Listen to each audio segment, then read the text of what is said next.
Hablar de fenómenos místicos, de eventos extraordinarios en los cuales se dice se aparece la Virgen, siempre crea una cierta susceptibilidad, escepticismo.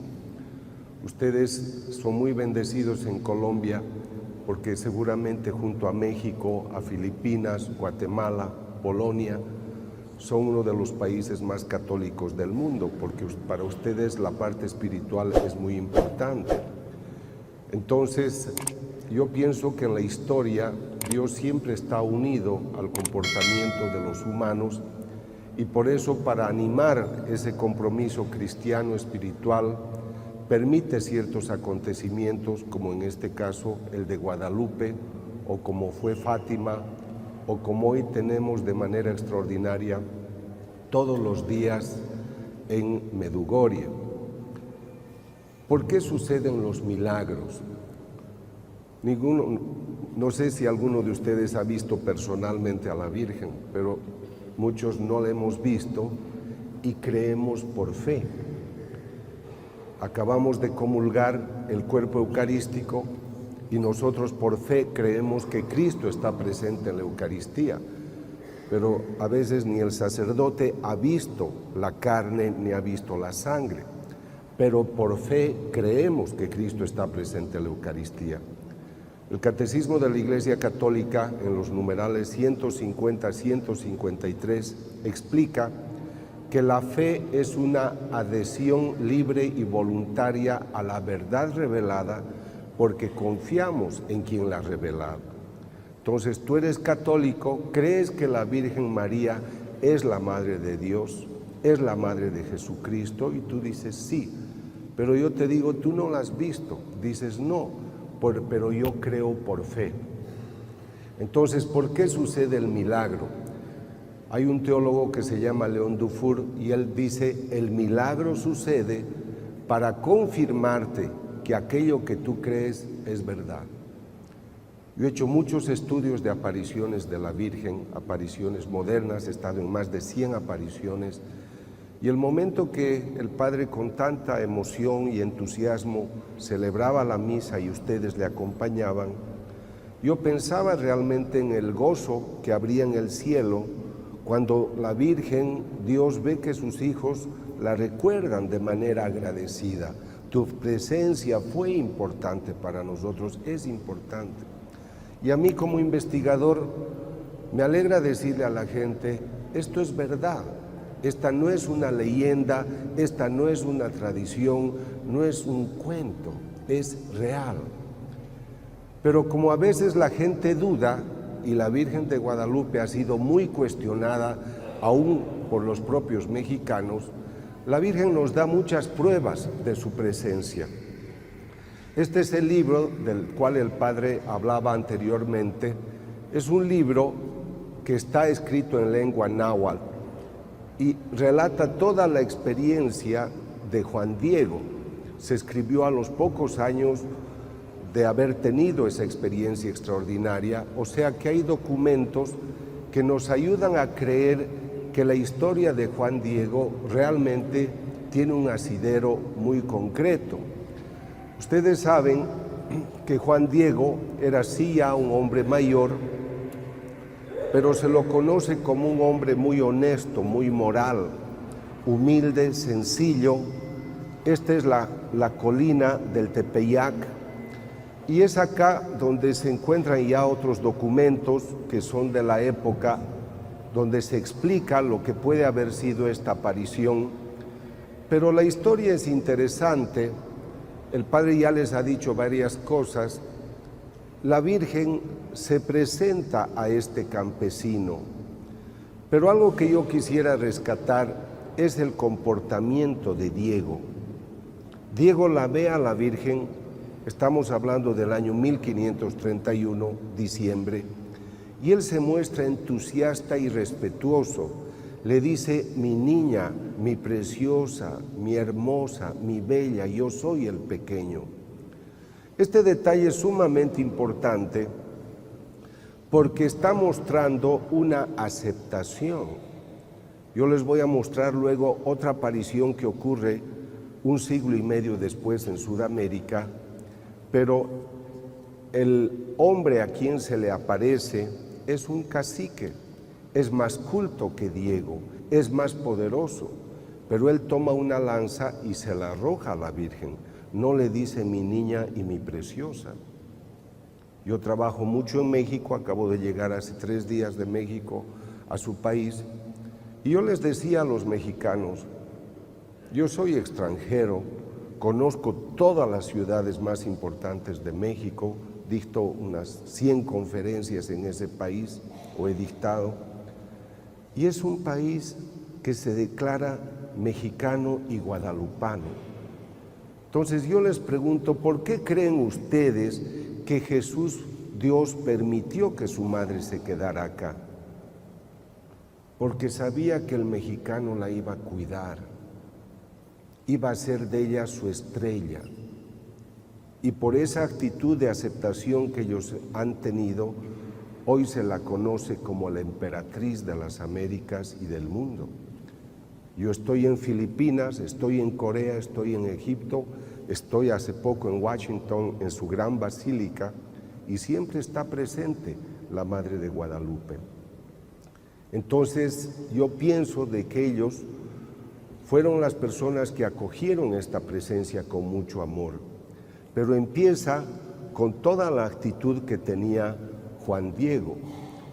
Guanare es una población pequeña de Venezuela y allá se aparece la Virgen que hoy se conoce como la Virgen de Coromoto. Después de Guadalupe, aunque es muy pequeñita la imagen, yo he estado hace poco en Venezuela con las personas que están trabajando en rescatar esta devoción, la imagen es muy pequeñita, pero cuando se aparece la Virgen al cacique, él no le quiere hablar, él se comporta de manera violenta. Y justamente es en la mano de él que aparece un pequeño papel donde aparece impresa esta imagen. O sea, no es la primera vez. Ya ha habido una impresión tan extraordinaria de este tipo en México.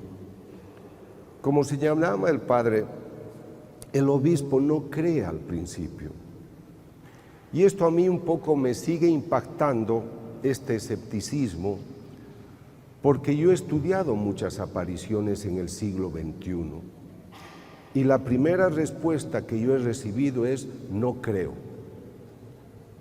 Es verdad que nuestras autoridades tienen que ser muy prudentes y nosotros también, pero no se deben olvidar que nosotros venimos del misterio. ¿Quién de ustedes puede decirme, yo he visto a Dios? ¿Quién me puede explicar con perfección el misterio de la Santísima Trinidad? ¿Quién puede explicar claramente cómo sucedió la resurrección? Nosotros venimos del misterio, pero confiamos en quien pronuncia los secretos o nos da atisbos de ese misterio. ¿Por qué tenemos miedo al misterio si penetrando en el misterio podemos descubrir las maravillas que contiene? Si hay un signo, hay un autor. Si hay un autor, hay una voluntad. Y si hay una voluntad, se pronuncia para decirnos algo. Detrás del signo hay un significado.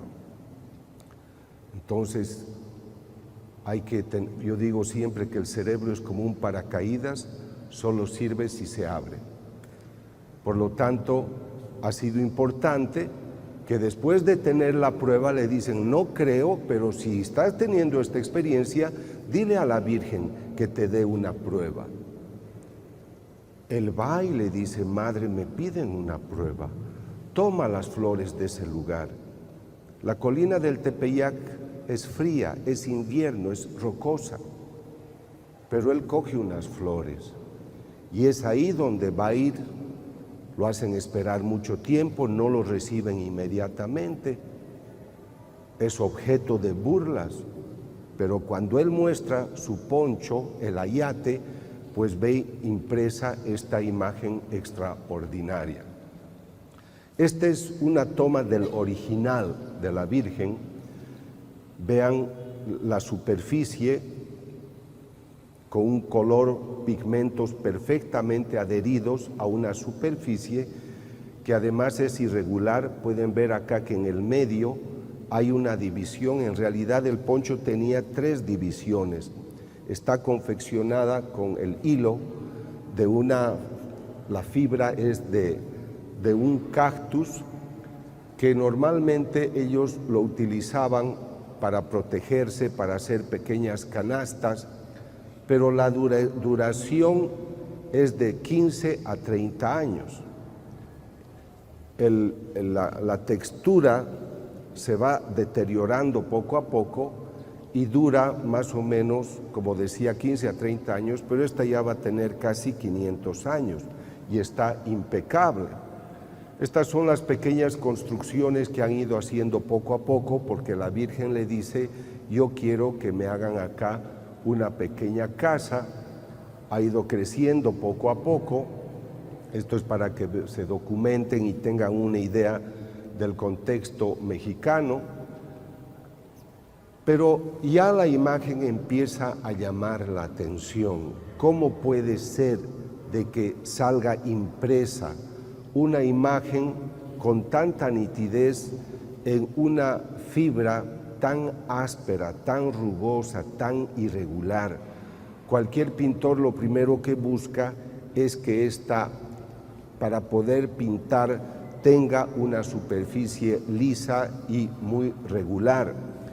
Se han hecho estudios con equipos infrarrojos para ver si debajo de la Virgen de la imagen hubiera algún bosquejo. Normalmente todos los pintores, antes de hacer una obra de este tipo, hacen un bosquejo. Entonces el estudio infrarrojo muestra que debajo no hay ningún bosquejo que hubiera ayudado a hacer la imagen. Acá van a ver las fibras irregulares del cactus, que es el maguey. Entonces quisiera que mediten un poco, que aquí les estoy mostrando la superficie de la imagen real, y aquí ven cómo en un primer plano cómo es irregular la superficie. Aquí tienen el maguey, aquí tienen cómo van obteniendo el hilo, pero ahora estén muy atentos porque van a ver, vamos a penetrar dentro de la confección y van a ver cómo es realmente esta tela.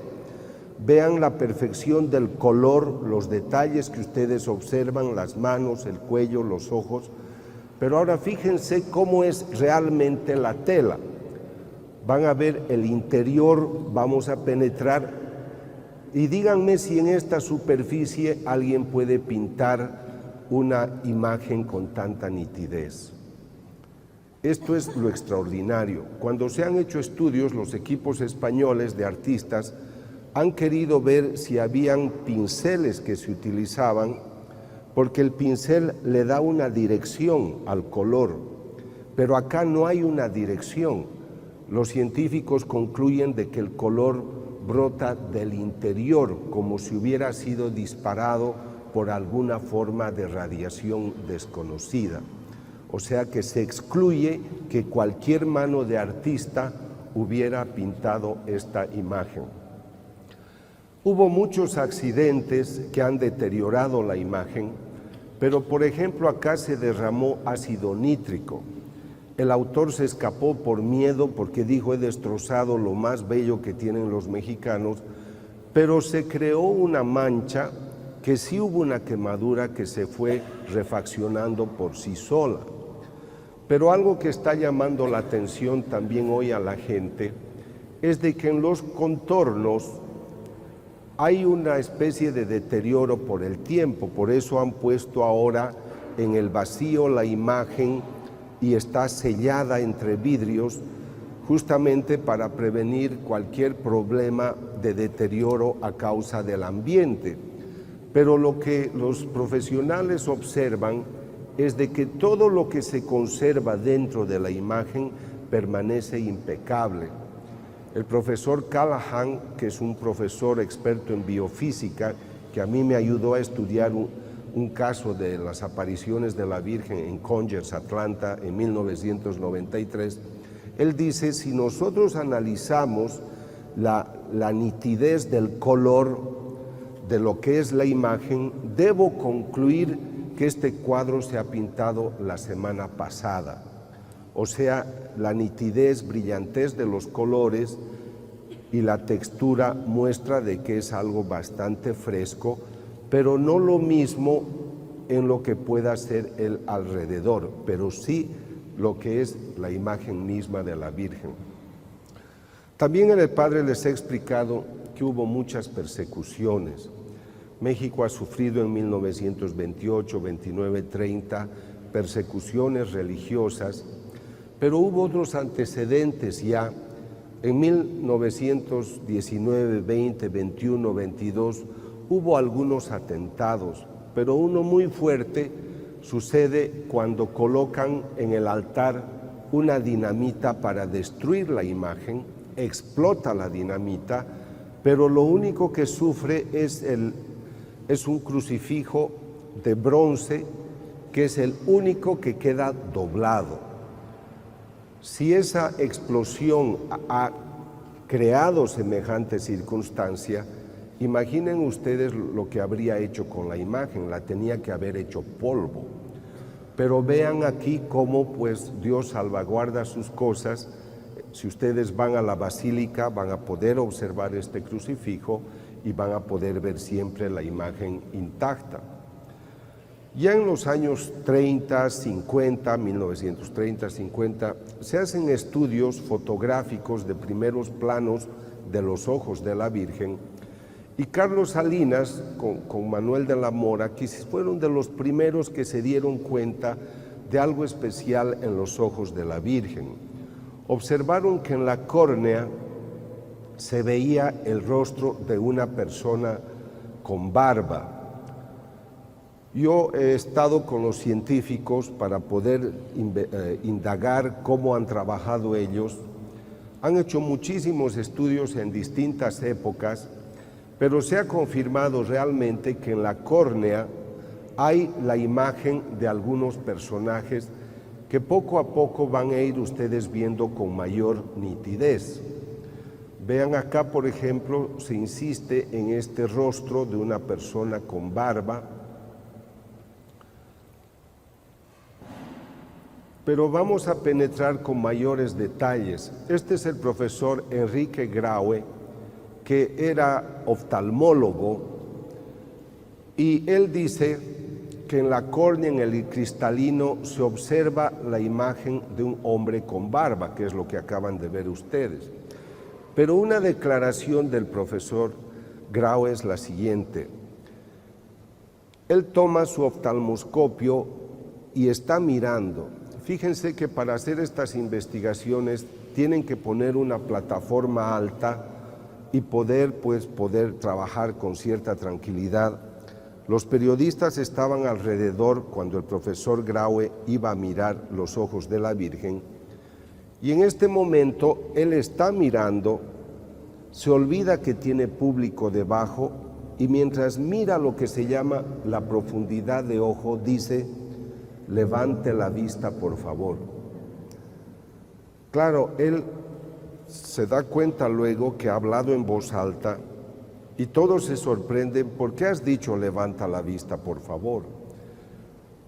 Él se siente cohibido, pero dice: yo estoy acostumbrado a ver fondo de ojo, y este ojo tiene el fondo como el que yo veo en mis pacientes.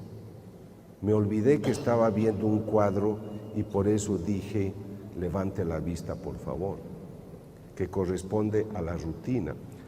Años después ha ido un profesor japonés, también oftalmólogo, y cuando él hizo lo mismo se desmayó. Y cuando se recuperó dijo: es que he visto fondo de ojo como veo en muchos pacientes. O sea, no fue solamente el profesor Graue. Yo lo he ido a visitar al profesor José Aste Tonsman, que es de origen peruano, pero vive en México. Él es especialista en digitalización de imágenes y él es el que ha descubierto en plenitud lo que estaba en la córnea del ojo de la Virgen. Un indígena sentado con las piernas cruzadas, un hombre de barba anciano, otra persona, alguien que tiene un gorro y que está teniendo en las manos un lienzo.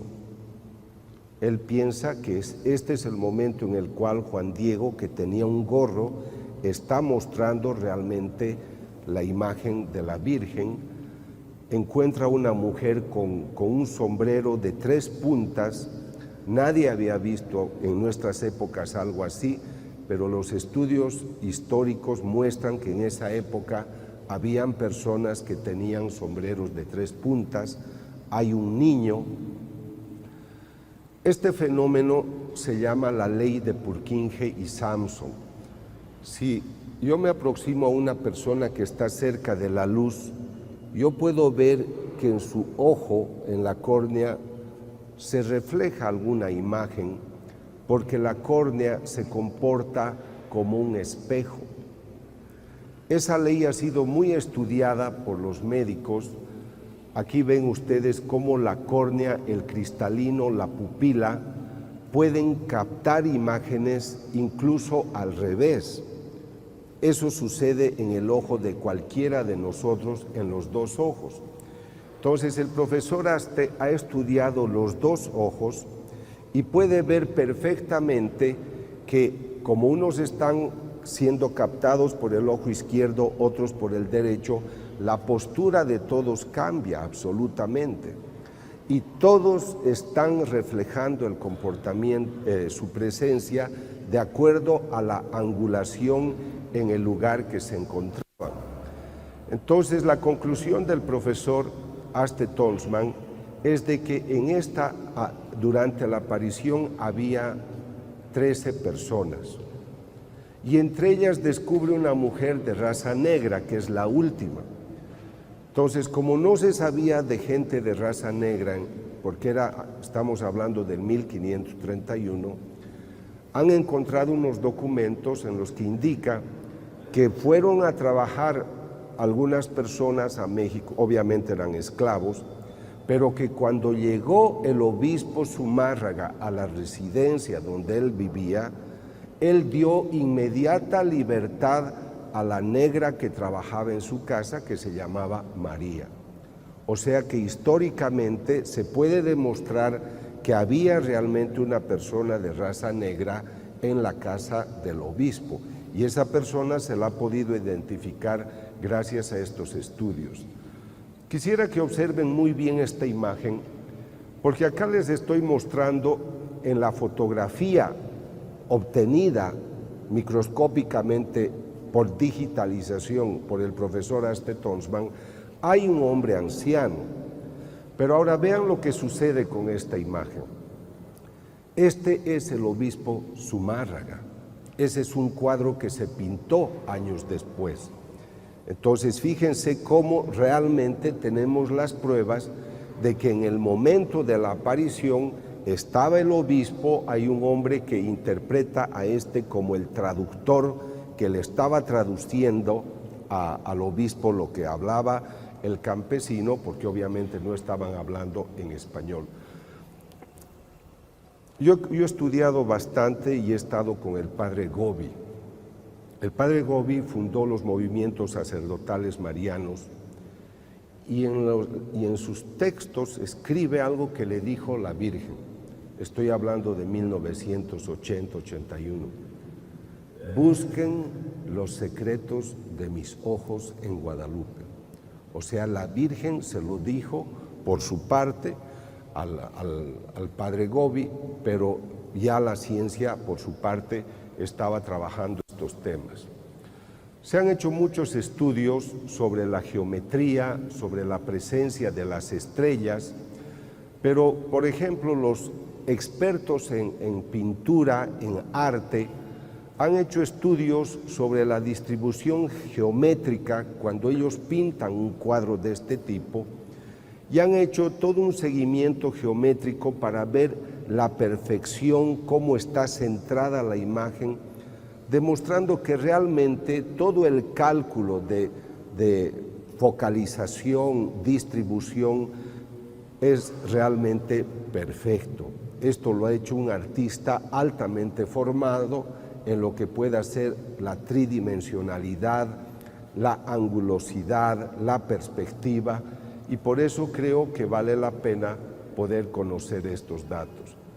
En la actualidad se han interesado mucho por todas las estrellas, son 46 estrellas que figuran en el manto de la Virgen, y hoy se sabe, porque se ha trabajado mucho desde 1980 con astrónomos, tratando de explicar cuál es el significado de las estrellas, y han concluido que las estrellas están presentando cómo se presentaban en ese momento las estrellas, los planetas, en el momento de la aparición.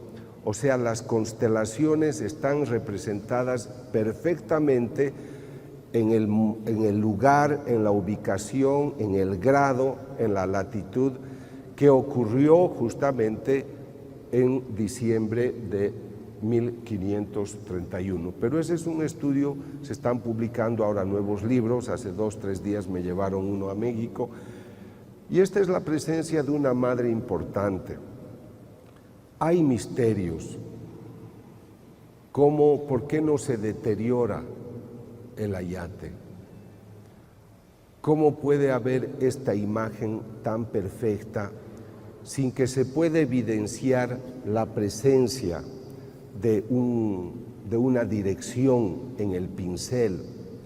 Ahora tengan cuidado, porque a veces hay gente que seguramente con una buena intención manipulan la información, y en internet tal vez algunos de ustedes han visto que han dicho que han puesto unos termómetros, han puesto sistemas para medir latidos del corazón y han demostrado de que en el vientre de la Virgen hay un niño que está latiendo, que su temperatura varía. Eso no es verdad, nadie ha hecho una investigación de ese tipo. Es mentira también que la NASA hubiera investigado, la NASA no ha investigado. Entonces a veces ponen las personas, por ejemplo los que están trabajando para el aborto, en contra del aborto, dijeron, la Virgen muestra de que en su vientre hay unos latidos, que se le ha hecho el estudio. Con eso quieren decir es que ella está embarazada y hay los latidos. Evidentemente la forma es de una persona embarazada, porque la Virgen siempre va a anunciar a su hijo. Pero no es verdad que se hubieran hecho registros fisiológicos de alguien, de un niño que esté en el vientre y que ponga en evidencia latidos. Entonces, en este sentido hay que ser sumamente cuidadoso. Si ustedes van a la basílica, esto es lo que van a poder observar. Es un cofre con toda la seguridad de un vidrio blindado, pero sobre todo está la imagen cuidada en el vacío para evitar cualquier forma de deterioro. En estos días estuve en Veracruz, viajé al Distrito Federal, estuve en otra ciudad que se llama Tabasco, y los mexicanos tienen muchas formas de devociones. Al año visitan unos 12 millones la basílica, pero gente de todo el mundo, y en estos días, como también les decía el padre, al menos 6 millones de personas visitan, van de rodillas, pero hay unos que se llaman los antorchistas, son los que yo he visto ahora en Veracruz, en Tabasco, son jóvenes, la mayoría jóvenes, que encienden la luz donde está la Virgen y la llevan hasta sus pueblos, pero ellos van corriendo, van con una antorcha encendida, hacen 300, 400, 500 kilómetros. Obviamente tienen un coche que va con ellos y los cuida, pero son devociones muy bellas. A las mamás les gusta vestir a sus hijos con la ropa de Guadalupe, y en psicología nosotros llamamos moldeamiento. Los padres aquí en Colombia, yo he visto que también ponen de monaguillos a niños de 3, 4, 5 años de edad. Lo he visto mucho en Popayán. Y eso se llama moldeamiento. Quiere decir que si tú a tu niño desde temprano lo acercas a los bienes de lo que es la verdad espiritual, su cerebro aprende. Los que han leído mis libros sobre el cerebro, la palabra que hiere, que sana, saben que yo explico que cuando tú aprendes algo, eso no se queda en el aire, sino que entra y forma unas huellas en el cerebro, y por esas huellas nosotros tenemos luego muchos comportamientos. Ustedes son un país muy católico porque sus abuelos, sus papás han ido enseñando. Ahora, yo estuve aquí hace unos meses en Medellín y leí el periódico en el que decía que los jóvenes de 16, de 15, 14 años ya no eran tan católicos como sus padres porque sus papás habían bajado el entusiasmo por su vida religiosa. Entonces, este es algo que los sacerdotes, los obispos tienen que tomar en cuenta, porque los papás que hoy tienen 35 años, 40 años o 30 años son más relajados, no están asumiendo el rol espiritual que pues han tenido sus papás, y ustedes son una esperanza para el mundo. Yo viajo a Japón, a Corea, a Egipto y encuentro siempre sacerdotes o religiosas de Colombia, sobre todo paisas obviamente, pero es muy importante que comprendan su función. Para todos, la presencia de Guadalupe es un obsequio de Dios al mundo, una obra verdadera de esa Trinidad Santa que quiere atender al mundo, y por eso esta es una de las frases que hay que rescatar. No estoy yo aquí que soy tu madre. Diego estaba preocupado porque su tío estaba enfermo. Entonces la Virgen le dice, tú no te preocupes, él ya está sano. No estoy yo aquí que soy tu madre. Cuando yo vengo a Colombia, muchos se me acercan, me dicen, doctor, mi hijo está en la cárcel, mi marido se ha suicidado. Ustedes han tenido el sufrimiento de la violencia, pero también creo que estas cosas suceden porque nosotros no utilizamos nuestras almas espirituales. Ustedes tienen acá una ciudad cerca que es Sabaneta. A mí me invitó el alcalde del lugar a dictar conferencias y me sorprendió llegar a su oficina y encontrar que la bandera de Sabaneta tenía impresa la Virgen María Auxiliadora. Cuando empecé a estudiar las estadísticas de crimen y de violencia en Sabaneta, es la estadística más baja de toda Colombia, porque en esos lugares oran. En Isaías, en el capítulo 62, leemos una cita muy hermosa. He puesto centinelas sobre tus murallas, Jerusalén, y que no cesen de recordarme mi promesa hasta que yo traiga la paz a Jerusalén. Yo creo que esta presencia y estas frases nos tienen que recordar que tenemos una madre presente, pero nosotros tenemos que ser los centinelas de la ciudad, los centinelas de Colombia, de Medellín, de las familias, ante tanta desintegración, ante tanto aborto, ante tanta convivencia libre. Entonces yo creo que los católicos no estamos usando estas armas. Tengo una joven en México que coordina mis actividades y el día jueves me dice, doctor, le han encontrado un problema a mi mamá y ha dicho que la van a operar el lunes, pero necesito muchísimo dinero y no lo tengo. Entonces, entre los amigos juntamos lo que podíamos hasta el viernes, sábado, pero hay un joven que habla con Jesús. Yo estudio muchos de estos casos. Y Jesús le dice al joven, di a Alicia que yo le he dado las armas, que las utilice. Entonces ella me dice, doctor, Jesús me ha hecho decir que nos ha dado las armas. Le dije, Alicia, la oración, la comunión, el ayuno, eso hay que hacer, sábado y domingo. El lunes va la señora que tiene 65 años al hospital, el médico le hace las pruebas y le dice, aquí hay un cambio, pero creo que mis máquinas están mal. y empiezan a hacer todos los estudios de nuevo y la mamá de mi amiga está perfectamente sana, no necesita cirugía alguna. Porque hemos usado las armas, la oración. Por eso yo aplaudo la actitud del Padre y de muchos párrocos que yo conozco en su país, de gente que a ustedes les estimula en la oración. Y ustedes son dóciles. Yo voy a Medellín, a muchas iglesias. Cuando yo cuento de esto en mi país o en otros países, digo, yo voy el martes, el miércoles, el jueves a las iglesias en Medellín o en Bogotá, y las iglesias se llenan como si fueran domingo, porque ustedes son muy devotos.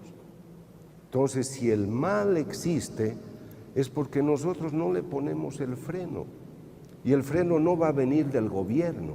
Ellos harán su parte, pero cualquiera de ustedes puede arrodillarse en su casa y pedir que Dios blinde su ciudad. Pero tú tienes que ser agradable a Dios. Tú no puedes pedirle bienes a Dios cuando estás peleando con todo el mundo o cuando no buscas vivir en gracia. Así que la Madre está esperando que nosotros toquemos sus puertas. Pero yo no quisiera que se queden solamente con la experiencia de Guadalupe. Es la figura de María. Me parece muy hermosa la frase de Grignon de Montfort cuando dice: Dios Padre creó un depósito de todas las aguas y lo llamó mar. Creó un depósito de todas las gracias y lo llamó María. María es la hija del Padre, es la llena de gracia, y ella es la madre de toda la humanidad. Ahora, qué dramático para ella pasar de una experiencia extraordinaria de ser la madre del Salvador, dar a luz milagrosamente porque se conservó virgen, dar a luz un hijo santo, al Hijo de Dios, y luego al pie de la cruz dar a luz a unos hijos pecadores que están crucificando a su hijo. Pero ella asume y dice: sí, yo lo hago. ¿Ustedes creen que cuando ella tenía 14 años y medio y recibe la revelación, tú serás la madre? Ella sabía lo que le esperaba. No crean que ella se enteró de esto 3 días antes de la crucifixión. Ella lo supo. Por eso ella guardaba todo en su corazón. Entonces es la figura de una madre valiente que nosotros no solo vamos a aplaudir desde afuera o admirar, tenemos que imitar sus pasos, porque ella es una mujer. Esta es una frase de Juan Pablo II, donde habla como una mujer excepcional para todas las generaciones. O sea, nosotros tenemos que ser excepcionales. Encontramos injusticia, persecuciones, enfermedades, pero tenemos que ser valientes para afrontar las vicisitudes de la vida. Alégrate, llena de gracia, el Señor está contigo. Pero ella responde: aquí está la sierva del Señor, que se haga en mí según su palabra. A veces tenemos pruebas. Acabo de estar en un país en Centroamérica y han matado a una joven de 18 años en una zona. La mamá se enoja con Dios, va a comulgar, recibe la hostia en la boca, después la escupe y la tira al suelo, porque está enojada con Dios. Por tu culpa han matado a mi hija. Por favor, tu hija va con malas amistades, tu hija se droga, está rodeada de drogadictos y ahora le echas culpa. Además, tú nunca le has enseñado a rezar un Padre Nuestro. Somos injustos y no estamos dispuestos a asumir las consecuencias de nuestra propia conducta. Entonces, por esta razón, nosotros tenemos que seguir sus pasos. Ella es hija y es discípula. Es la primera, es la persona que dice: sí, yo voy a seguir sus pasos. Por eso nos da la enseñanza luego: hagan lo que Él les diga. Ella ha comprendido. Yo les voy a contar algo que viene de un libro que todos ustedes deberían leer y está en internet. Se llama La ciudad mística de Dios. Es un libro en el cual la Virgen relata su vida a María Jesús de Ágreda, una mística española. Y a ella le dice: sabes, yo sabía lo que a mí me esperaba. pero yo he aceptado. Pero te voy a contar algo que no se ha escrito todavía.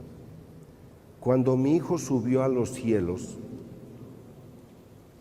tú sabes que le esperaba un gran recibimiento en el cielo. ¿Piensas tú que yo no estaría presente? ¿Que mi hijo no me llevaría a su entrada triunfal? Yo estuve con él. Y después de 3 días en el cielo, yo le dije, hijo, tengo que regresar al destierro. La Virgen llamaba la patria al cielo y decía, destierro es estar lejos de la patria, o sea, tengo que volver a la tierra. Y Jesús le dice, madre, no es necesario, porque tú ya has cumplido lo que tenías que hacer. Y la Virgen le dice, no, hijo, tú has iniciado la iglesia cristiana y es mi deber continuar tu labor. Y la Virgen trabajó aproximadamente hasta los 72 años. Por eso mi pregunta es, cuando el Señor se pierde y la Virgen lo encuentra con José en el templo, hijo, ¿por qué nos has hecho esto? ¿No sabes que debo ocuparme de las cosas de mi Padre? El Señor, cuando muramos, nos hará 2 preguntas.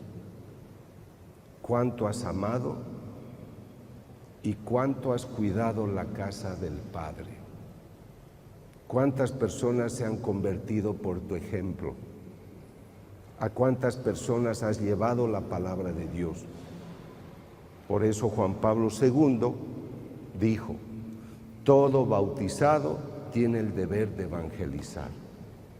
Entonces no es solo el padrecito o la religiosa, sino que cada uno de nosotros debe hacer algo para cuidar esta casa de Dios, como lo hizo María, mostrándonos el camino, que es el camino de la verdad y la vida.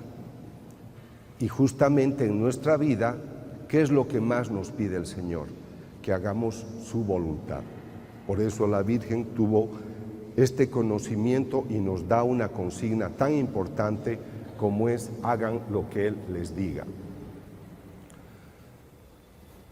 Para que ustedes tengan presente, la Virgen es la primera cristiana.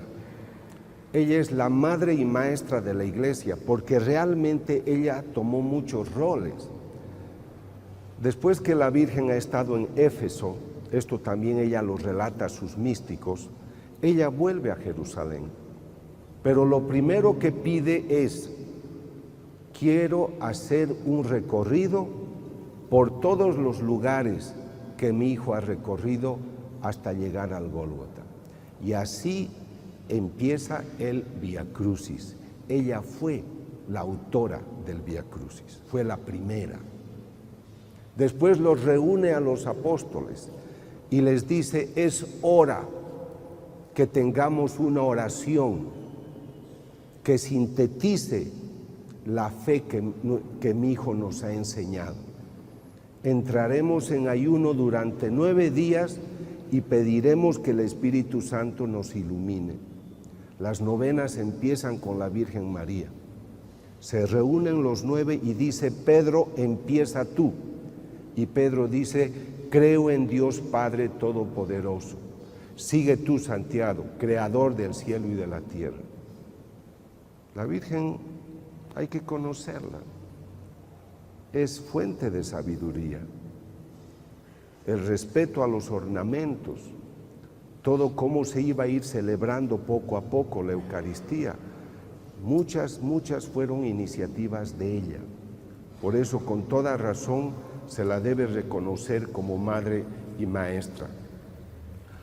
Ahora, la Iglesia, tomando a María como modelo, tiene que imitarla, pero imitar su fe, su amor. ¿Cómo va a ocurrir esto si yo no conozco varón? Ella tiene fe. Por eso les decía, yo no me quisiera quedar solo presentándoles los misterios de Guadalupe, porque se van a quedar con lo extraordinario y eso está bien. Pero la pregunta es, ¿y qué significa eso para tu vida? La Virgen relata a María Jesús de Ágreda y le dice, ustedes piensan que solo porque yo era María y Jesús y José, nosotros vivíamos en armonía. Es verdad, pero cada uno de nosotros trabajaba cada día para dar lo mejor de sí, porque todos éramos humanos. Entonces ustedes y nosotros no podemos admirar a la Virgen, a Jesús o a San José y considerar que esa es una vida paralela a la nuestra. Nosotros tenemos que hacer lo que ellos han hecho, amar, tener fe. A mí la figura de José me parece que está siendo todavía muy descuidada. Yo he comprendido que en mi oración debo pensar en Dios Padre, Dios Hijo, Dios Espíritu Santo, Virgen María y San José, porque su entrega y su presencia fue fundamental para la historia de nuestra iglesia. Entonces no vamos a admirar de lejos.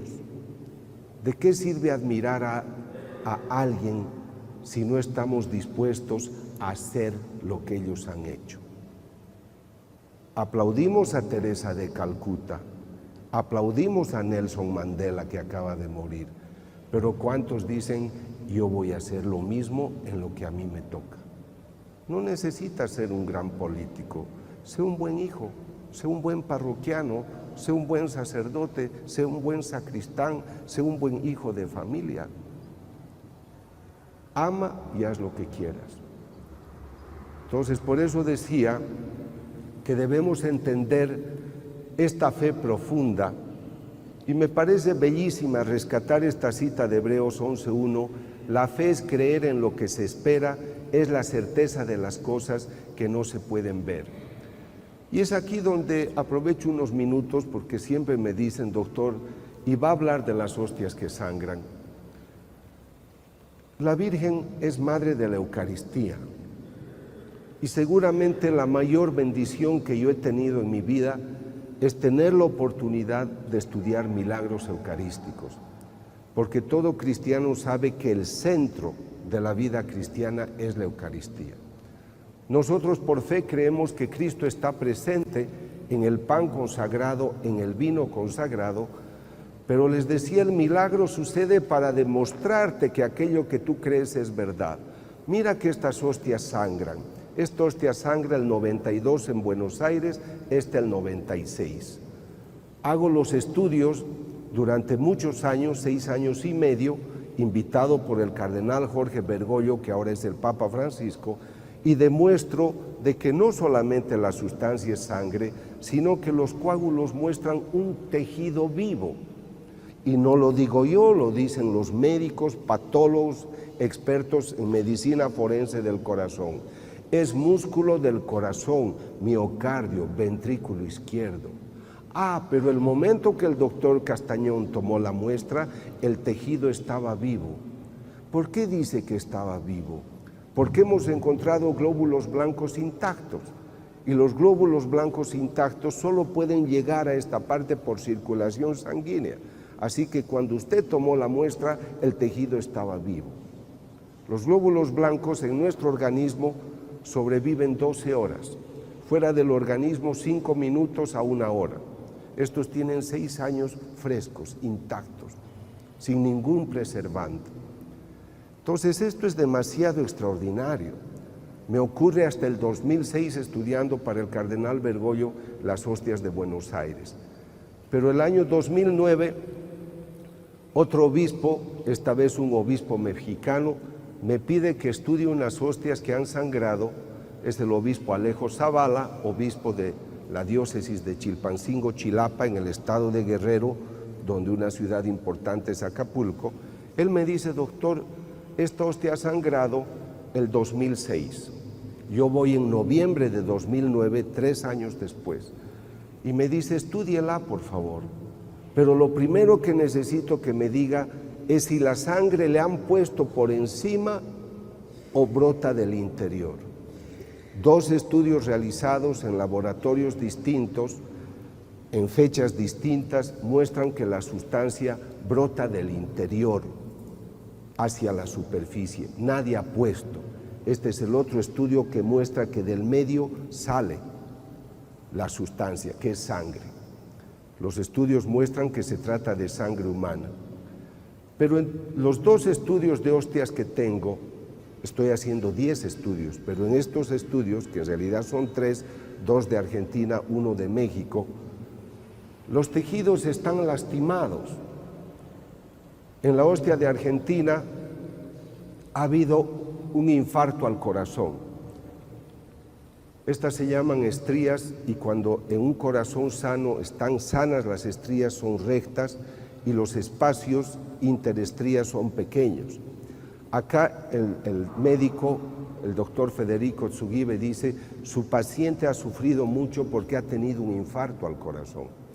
En el estudio de México, que es el más reciente que tengo, el profesor dice: aquí hay unos macrófagos, este es del 28 de julio de 2011, hay unos macrófagos, glóbulos blancos, fagocitando lípidos, porque este tejido está también lastimado, pero los glóbulos blancos están trabajando para reparar esa lesión. Entonces yo voy donde el teólogo, le digo: monseñor, ¿por qué encuentro que la hostia de Argentina y la hostia de México tiene lesiones? Doctor, después de 2000 años, muchos no creen que Cristo esté presente en la Eucaristía. Comulgan en pecado mortal, no le dan el lugar. Hemos encontrado lugares donde venden hostias consagradas a $5 para misas negras, para brujeríos. Después de 2000 años no lo reconocemos y lo seguimos crucificando. Por eso usted ha encontrado lesiones en esos tejidos. Pero lo más extraordinario es de que hay estas manifestaciones. Tienen el milagro eucarístico y las apariciones marianas. En ninguna época del mundo hubo apariciones como ahora. En Medjugorje son todos los días desde el 24 de junio hasta el día de hoy. Yo he estudiado el caso de muchos de ellos, pero esto me ocurre a mí en Congers, Atlanta, donde se aparece la Virgen cada 13 de mes y durante la aparición en el cielo se pueden ver imágenes de este tipo. Este es Vishka en Medjugorje, se le toma una fotografía y detrás de ella hay una persona. Ella dice: es la Virgen María. Ella anuncia que al día siguiente, como es Pentecostés, caerán 12 lenguas de fuego y al otro día se pueden tomar en fotografías las 12 lenguas que caen. La imagen exuda lágrimas cristalinas, la Reina de la Paz, a veces una sustancia aceitosa. Yo he tomado muestras para analizar en laboratorios. Esa vez fui al Tecnológico de Monterrey y la sustancia aceitosa es aceite de oliva perfumado a flores. Este es en Congers. Yo le invité a mi madre para que vaya al lugar y esto es lo que han hecho, un altar, pero después en una fotografía del mismo altar aparece una imagen que no existe en ese sitio. Esto ocurre el 13 de octubre, también en Congers, Atlanta, y esta es seguramente una de las más hermosas en Medjugorje, donde una persona siente la necesidad de fotografiar algo de un árbol y cuando revela la fotografía aparece una persona con el rosario. Entonces, no estoy yo aquí que soy tu madre. La Virgen cuando se aparece en Fátima dice: si no se convierten, vendrá una guerra peor. Y viene la Segunda Guerra Mundial. Y es ahí que vienen las bombas atómicas. Cuando la Virgen se aparece el 81, yo viví en Alemania, quiero aclararles que era ateo, no creí en Dios. Yo he cambiado de vida recién en el 93 con los estudios que he hecho a partir del 92. La Virgen se aparece en Medjugorje el 81 y dice: enmienden sus caminos. Si ustedes no cambian de vida, una guerra destruirá esta nación. y la guerra de los Balcanes hizo destrucciones que recién ahora se van comprendiendo. Yo no tenía nada que ver con temas católicos, repito, era ateo, pero yo dirigía una clínica en Alemania y era profesor universitario. Y tuve que escribir un artículo sobre lo siguiente. Durante esas guerras de los Balcanes, donde ya se divide la Yugoslavia, toman prisioneros a 6.000 niños, porque hay la idea de que al hombrecito hay que matarlo. Y violaban a las mujeres enemigas para que tengan la semilla de los otros, o sea, de los que odiaban. Su idea era una guerra étnica. Pero sobre lo que yo escribí es que toman prisioneros a 6.000 niños, los ponen en filas, los niños tenían 8, 9, 10 años de edad, algunos 6. Los ponen en filas y por detrás los soldados les empiezan a cortar la garganta. Y a medida que retrocedían para matar a los siguientes niños, los cabellos de los niños de 8 o 9 años de edad se volvían blancos en ese minuto. Era un cuadro psicosomático basado en el terror. ¿Les parece bello que los grandes hombres del siglo XXI con sus celulares y digitales estemos siendo tan vulgares en matar gente? La razón por la que yo hago estas investigaciones es para recordarle al humano. Hablo a los musulmanes en Egipto, hablo a los budistas en Corea. No les digo tienes que ser católico como yo. Si quieres ser, ojalá y Dios te bendiga. Pero lo que a mí me importa recordarle al humano de todas las naciones es que somos cuerpo y alma espiritual. Y San Pablo dice en Gálatas 5:22 algo demasiado hermoso que ojalá hoy lo mediten ustedes. El fruto del Espíritu es el amor, es la paz, es la armonía. Entonces, si en tu casa no hay paz, si en tu vida personal no hay armonía, si en tu país no hay paz, es que el Espíritu de Dios no está vigente. Y por eso a las personas no les importa matar. Yo por mi trabajo me rodeo de gente a veces que está contraria a la ley. Van a mis conferencias. Doctor, yo lo escuché hace un año y decidí cambiar de vida porque yo era un hombre muy malo, era sicario. Pero hoy quiero cambiar. Y hace 10 días estaba en Veracruz, llegó un joven y le dijo al sacerdote: Padre, mis manos están manchadas de sangre y he perdido la cuenta de aquellos que he matado. Pero mataba porque era mi trabajo. Y las personas lloran y lloran y lloran. ¿Por qué lloran? Porque empiezan a sentir que su madre toca la puerta. Por eso la nueva evangelización. Por eso cada uno de nosotros al salir de acá no puede decir qué interesante lo que ha hablado el doctor. La pregunta es, ¿qué estás haciendo con tu espíritu? ¿Te reconocen porque eres la persona que ama, la que resuelve el problema o la que crea el problema? ¿Eres la persona en la cual uno ve que está el Señor en su vida? El Señor dijo, porque ustedes aman, reconocerán que son mis discípulos. No es porque hablas demasiado o porque llevas muchas medallas en tu cuello, es porque amas. Y a las personas que aman se las reconoce por eso. Entonces, ¿con qué quisiera concluir? De que ella está, pero necesita de unos brazos. Han festejado bien a Guadalupe, pero ahora, ¿qué vas a hacer con eso?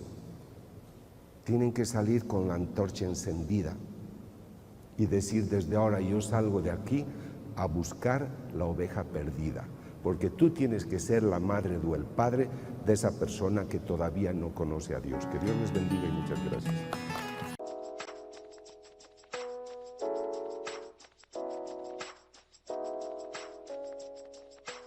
I don't know, follow me fly. I'm dying.